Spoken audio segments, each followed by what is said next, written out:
Welcome to the witnesses. There's two of these sites in my state, so I have kind of a hometown interest in this as well.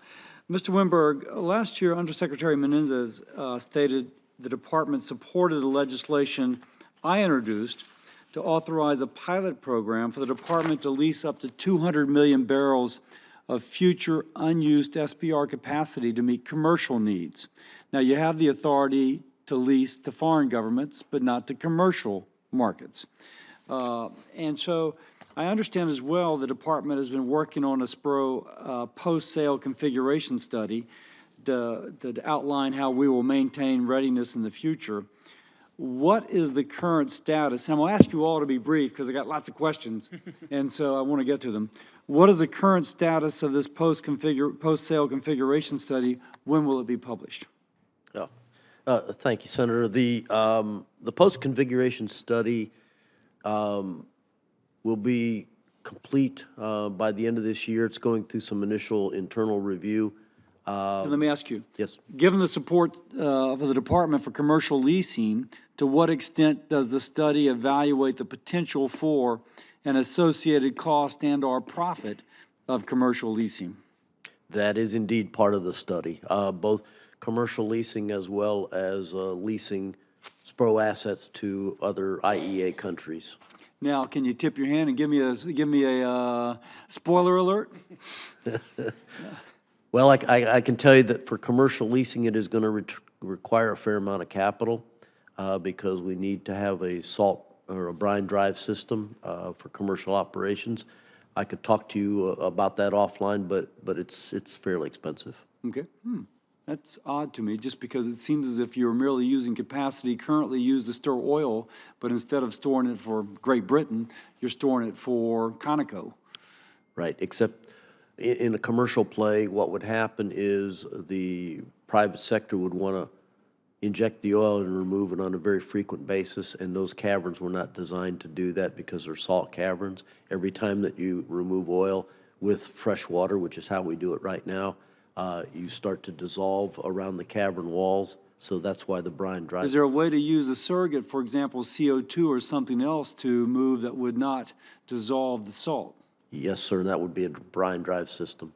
And I see what you're saying, but that is more expensive, or it's just that you got to make the initial investment? Got to make the initial investment, so okay, it's capital. Sounds good. Now let me I'm going to ask you another question, but I'm going to play off something that Professor Bordoff wrote, that in evaluating the future, a cost-benefit analysis must include financial factors and market impacts of SPRO releases under different scenarios. I assume the study will include this sort of analysis as well? Yes, absolutely. Okay. So, Professor, you say that there needs to be an analytically based usage policy. And you, in your testimony, kind of mentioned maybe we want to go from national security to how we, in effect, blunt price spikes. But it seems like that's what we're doing already. When the president just tipped and said, I think I'm going to release, that calmed down the markets, even though he never released. So are you speaking of something more than what presidents are doing intuitively? Because I think other presidents have done this as well.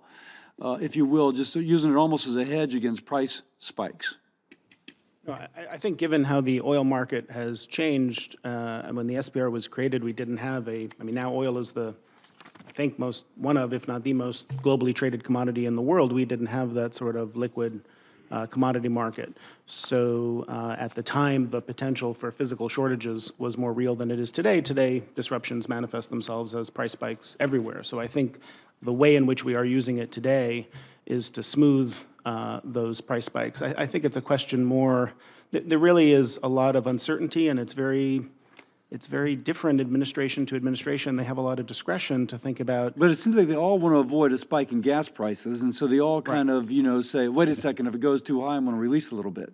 Yeah, the question is how often one might think about using it. I mean, we don't think about it as a Federal Reserve of oil, where the government has a role So you're in thinking of a smoothing more formal volatility. policy as opposed to kind of ad hoc?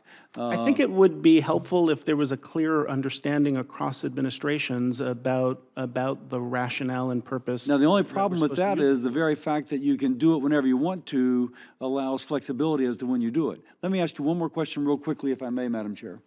You also mentioned that the reserves we have may not be adequate for a prolonged disruption, implying that our shale play could not ramp up within 26 days. If we have a 26-day reserve independently of that which the refineries have. But I have a sense those shale plays, and maybe Ms. Capuano, you could respond to this, they can gin up pretty quickly because if nothing else, they can just refract something which has already been fracked. It's just a question of getting the equipment there. Now, again, you may have pipeline constraints, I gather that, but still it seems like our swing producers can swing up pretty quickly. Is it not a matter of several weeks in which they could? I think there's a limited extent to which they could. There are drilled but uncompleted wells that may be able to be tapped quickly. I think otherwise you're talking 6, 9, 12 months to bring rigs in, to bring equipment in. The producers increasingly are hedging production, which is very good from the standpoint of their economics, but actually makes them a little less elastic, less sensitive to oil price changes because they've hedged Seems like production. most of those guys are so like cash flow intensive that, you know, if blips a little bit, they're out there pumping. That's true. I think that's going to decline over time as we see more consolidation in the industry and you see players with larger capital Reserves. ability and reserves that are dominating production. I should stop here. Thank you, Madam Chair, for indulging. Thank you, Senator Cassidy. Senator Manchin.